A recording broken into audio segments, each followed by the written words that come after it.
First off, I'd like to thank my friend Bob 54 Shadow. He lives just east of Kansas City and as a favor to me agreed to go out to the James Farm.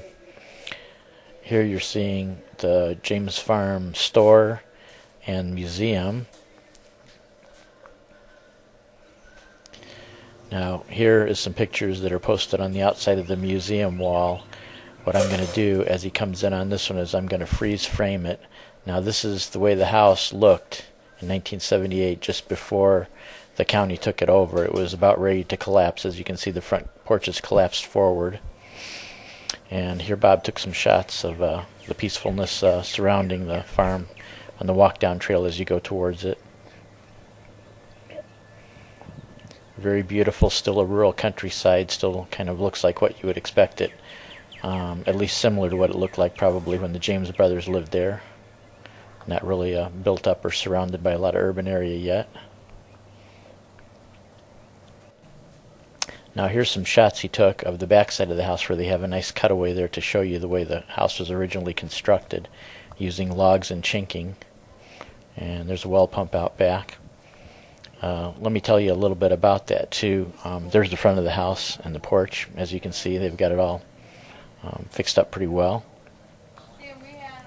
So anyway, as far as the chinking too, what they did was they actually stacked the logs, every other log, depending on what side of the wall you were on, and then you would use, maybe if you didn't have a lot of money, you'd use mud and straw chinking, or if you had quite a bit of money, you'd make some kind of a mortar. Sometimes it would be based on clay and horse manure. Sometimes if you had a little bit of limestone or a quarry nearby, you could even mix some lime powder or some crushed lime with it and get a little bit better quality mortar to do the chinking in between the logs.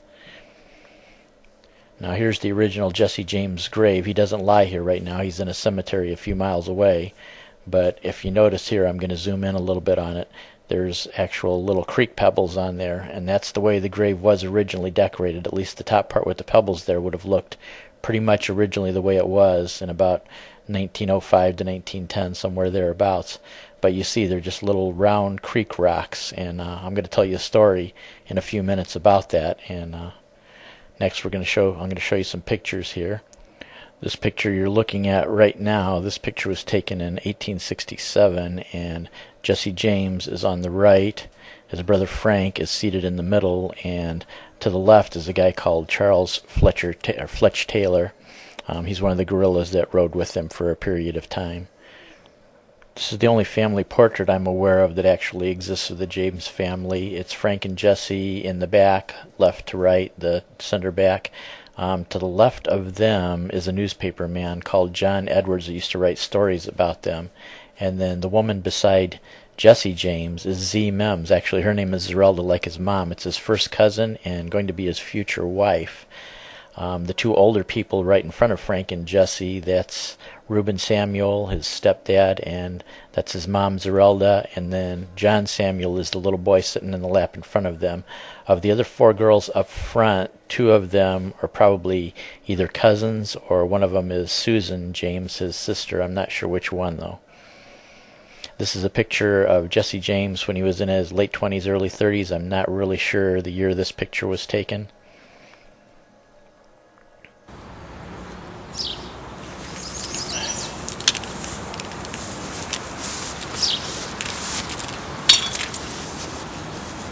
I hope with all the wind you can hear this sound good enough.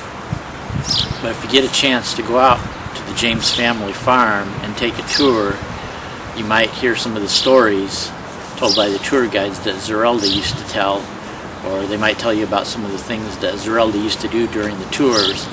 Now, first of all, she gave the tours around 1900 and 1910, and she charged $1 for the tours. Now, that sounds like a pretty reasonable price, but you got to realize that was probably a little bit more than a day's wage back at that time. You could, for $8 a month, rent a house, or a good quality gun cost you about $3.50 down at the local hardware store or gun shop. So $1 was quite a sum, and people really wanted quite a bit for their money. So what Zerelda would do is she'd either tell some stories, or she'd give the people a little extra treat for coming on the tours. And one of the things she would do is there was the pebbles decorating the top of Jesse James' grave out in the front yard, and she would let the people, if they gave her a little bit extra money on the side, let them take a handful of those pebbles. And what she would do, if the supply was running low at the end of the tour when everybody left, is she'd go down to the creek down back and just gather up some more pebbles and put them on the grave for the next group of people that did the tour, and give them the same offer. So she collected a little bit more money that way. And she would also tell various stories. This is one of the stories I know. There's other stories too, but I'll just tell you this one. She tells the story of when Frank and Jesse were little boys, and they used to play with Charles and Robert Ford. Now, if you know the story all the way to the end, you know Robert Ford is the one that ended up killing Jesse James.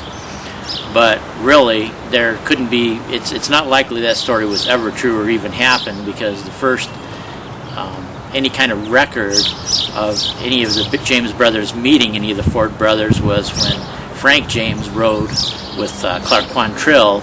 He met up with and became friends with Charles Ford. But as far as all the stories I've ever heard and everything I've checked on, I don't think Robert Ford was anything but an acquaintance to any of them ever, and I see no evidence whatsoever that any of them knew each other as children whatsoever. So I think that was one of the stories she used to tell about them playing together.